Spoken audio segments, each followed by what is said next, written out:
Parwas Horas, aku habis olahraga latihan beban. Nah, ini hari ini aku ingin sharing topik, ingin bahas topik soal ini nih, soal Inaina Batak. Jadi seperti saya sebutkan dalam deskripsi akun saya ini, saya tuh pengen banget tuh punya komunitas yang ngebahas tentang habatakon lah, apalagi yang terkait dengan perempuan Batak gitu. Entah itu pergumulan hidupnya, entah nilai-nilai hidupnya, entah itu terkait adat, terkait parenting, terkait karir atau apa aja lah keseharian gitu ya. Nah, jadi aku ingin bahas gini nih. Dulu tuh ya, mungkin sampai sekarang juga masih ada semacam stigma atau mindset yang berkembang di masyarakat Batak, khususnya di kalangan bapak-bapak. Jadi katanya gini nih, kalau cewek Batak itu, Ina-ina Batak itu kurang peduli terhadap penampilan, terhadap tubuhnya gitu loh. Jadi kadang-kadang memang kalau kita lihat ya, kayak di kampung-kampung gitu kan, baru satu anak atau dua anak, kalau di kampung dibilang gini lah, saurang lo pengen ngahira nama tua gitu. Jadi baru punya anak satu atau dua itu, ini mohon maaf ya, ini bukan body shaming ya, bukan membuli fisik, enggak, tapi faktanya emang dulu itu kalangan ibu-ibu Batak umumnya kecenderungannya itu seperti itu di kampung loh ya gitu. Jadi baru satu anak dua anak itu kayaknya kelihatan udah kayak kayak terlalu cepat dewasa, udah menua gitu loh, udah menua. Di samping tidak peduli dengan ngurus badan, juga ya penampilan sama sekali nggak dipedulikan. Jadi sebetulnya itu kan bukan karena dia nggak peduli dengan penampilan ya, atau bukan karena dia nggak pengen tampil cantik gitu, atau dia nggak menghargai suami misalnya gitu kan. Karena buktinya kan kalau ke pesta kan ibu-ibu Batak yang selalu cetar membahana. Ya kan. Jadi kalau dulu itu lebih karena kondisi perjuangan hidup gitu loh. Jadi kita tahu semua lah, di kampung zaman dulu itu orang tuh kalau udah menikah, ibu-ibu Batak ya rata-rata kan bukan pekerja juga ya kan, itu udahlah, kalau orang Batak bilang udah gunop lah, itu gunop di rumah, ke sawah, kemana gitu. Mana ada, nggak ada waktu untuk ngurus badan, nggak ada waktu untuk ngurus diri, dan yang nggak ada ini gitu loh, orang fokusnya untuk nyari makan ya kan. Kan zaman dulu itu kan ama-ama Batak banyak kan di Lapo gitu kan, justru banyak kan ibu-ibu yang ke sawah, yang berjuang keras gitu. Ini kebanyakan dulu loh ya, kalau di kampung saya begitu gitu. Jadi kalau yang kita lihat tuh, kita nih, masa aku anak kecil dulu, masih kecil aku dulu tuh, yang aku lihat di lapo-lapo itu saban hari mulai dari pagi sampai sore ya bapak-bapak, ibu-ibunya, ina-inanya di rumah sibuk sendiri, heboh sendiri, ngurus anak sendiri, ke sawah, kemana-mana gitu. Boro-boro dia ngurus badan ya kan, boro-boro apalagi zaman dulu ya kagak ada lah, belum ada namanya skincare segala macam. Nah itu dulu gitu. Sekarang masih kayak gitu nggak?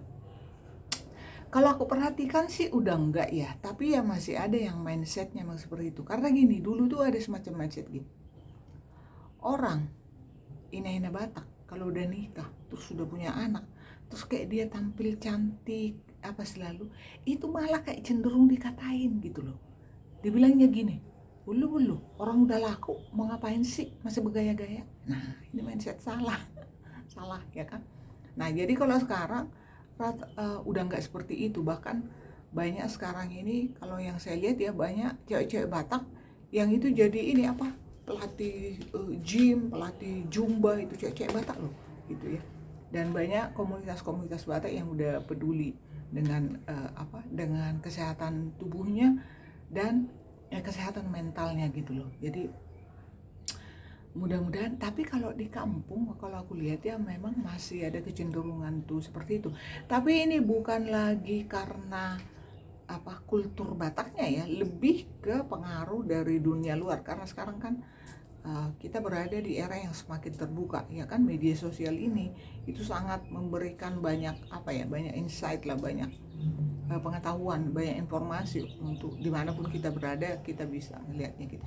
Jadi sekarang tuh udah nggak laku ya ibu-ibu Batak baru punya anak 1, 2 atau bahkan sudah punya anak berapa Bu, tetap harus tampil cantik, badannya harus bagus. Bukan apa-apa, kalau aku lebih ke kesehatan gitu loh, bukan persoalan misalnya kayak pengen cantik menarik di depan orang, enggak, ya itu bonus saja dong gitu.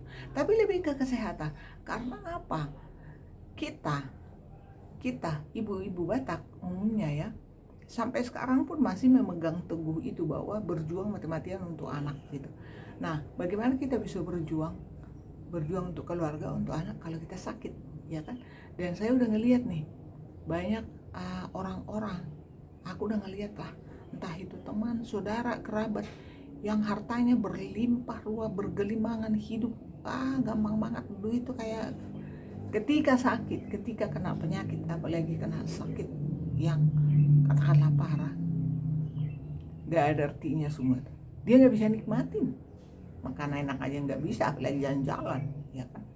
Jadi aku himbau buat cewek-cewek Batak, entah baru menikah, entah sekarang udah lansia, fokuslah menjaga kesehatan. Karena kesehatan tubuh, kesehatan fisik itu akan mempengaruhi kesehatan mental kita gitu loh.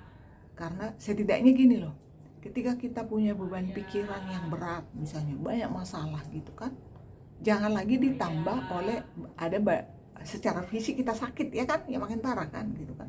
Jadi kalaupun misalnya beban pikiran kita, beban hidup kita berat, setidaknya fisik kita sehat, ya kan, sehingga lebih bisa lebih fokus mengatasi masalah ini gitu. Bayangkan kalau kita secara fisik juga udah sakit, katakanlah udah menderita sebuah penyakit, terus ada lagi beban hidup, ya makin ya kan. Apalagi sekarang ya, aku tuh kalau lihat di medsos itu sedih saya itu.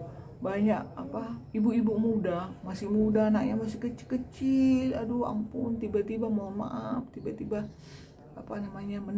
meninggoy, rata-rata kan kena serangan jantung gitu, tensi tinggi lah, apalah seperti itu. Nah, padahal dia sendiri adalah tulang punggung keluarga. Nah gitu. Jadi ibu-ibu Batak, kita harus tampil sehat, cantik, menarik. Bukan untuk siapa-siapa, untuk diri kita. Karena warisan terbaik untuk anak-anak adalah kesehatan yang prima. Setuju, Pak Robas?